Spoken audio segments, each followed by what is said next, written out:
কয়েকদিন হলো তামান্না স্কুলে আসে না। কেন? তুই কি কিছু জানিস না নাকি রে? কেন, কি হয়েছে আবার তার? আরে তামান্নার তো বিয়ে ঠিক হয়েছে। এই কথা তুই কিভাবে জানলি? আরে তাদের বাড়ির কিছু মেয়ের কাছ থেকে শুনেছি। ও, কিন্তু তার তো এখন 18 বছর হয়নি, তার তো এই মাত্র 14 বছর হয়েছে। এটা তো বাল্য বিবাহ। আরে সেটা তো আমিও জানি, তবে তার পরিবার মানবে তো? আচ্ছা চল তো। কোথায়? তামান্নাদের বাড়ি যাবো। চল তাহলে। আরে সাথে তুই কে? আরে আমরা। তোরা এসেছিস? নিলে ঘরে আয়।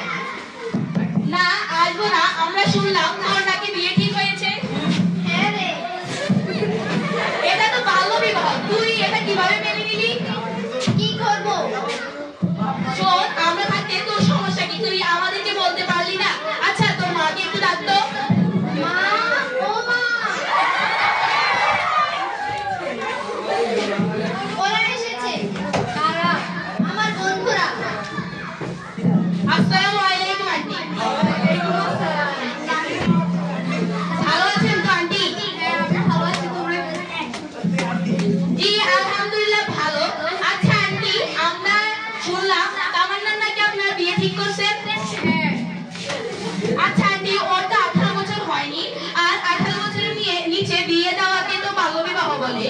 কি হয়েছে? আরে এটা কি হয়েছে মানে? এটা তো বিভিন্ন ধরনের সমস্যা হতে পারে তার। সমস্যা নেই, আমরা বিয়ে দিয়ে দেবো, তোমাদের কি? আচ্ছা চল, এখানে আমরা কথা বলেই পারবো না, চল আমরা ম্যামের কাছে যাই। আচ্ছা চল। ওয়ালাইকুম আসসালাম। ম্যাম আসতে পারি? জি আসো।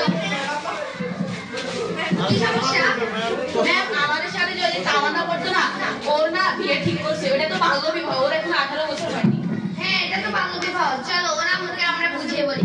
ম্যাম, আমরা ওকে বলছি, ওর মা মুন্নাকে বলছিলাম, পরে উনি আমাদের কথা বুঝতে চাই না। আচ্ছা আসো, আমি চলে যাই। কি হয়েছে? তোর মাকে একটু ডাকতো, ম্যাম আসছে। মা, ম্যাম এসেছে, দেখেন।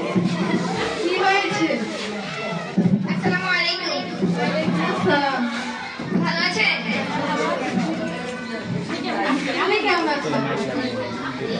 এই তো ভালো আছি। শুনলাম আপনারা নাকি তামান্নার বিয়ে ঠিক করেছেন। হ্যাঁ। কিন্তু ওর তো এখন 18 বছর পূর্ণ হয় নাই। তো এত তাড়াতাড়ি বিয়ে দিচ্ছেন যে ও অনেক শারীরিক সমস্যা হতে পারে। তোর বাবা ঠিক করেছে, আমি কি করবো? আপনি ওর বাবাকে বুঝিয়ে বলতে পারলেন না? উনি কি আমার কথা শুনবে? কেন শুনবে না? আপনি বুঝিয়ে বললে তো ঠিকই শুনবে। আপনারা একটু দেখতে হবে কেন? আমি আমার মেয়েকে বিয়ে দেবো, আপনাদের কি? আরে ম্যাম, ওরা তো আমাদের কথা বুঝতেই চাইছে না। এখন ওদের জন্য অন্য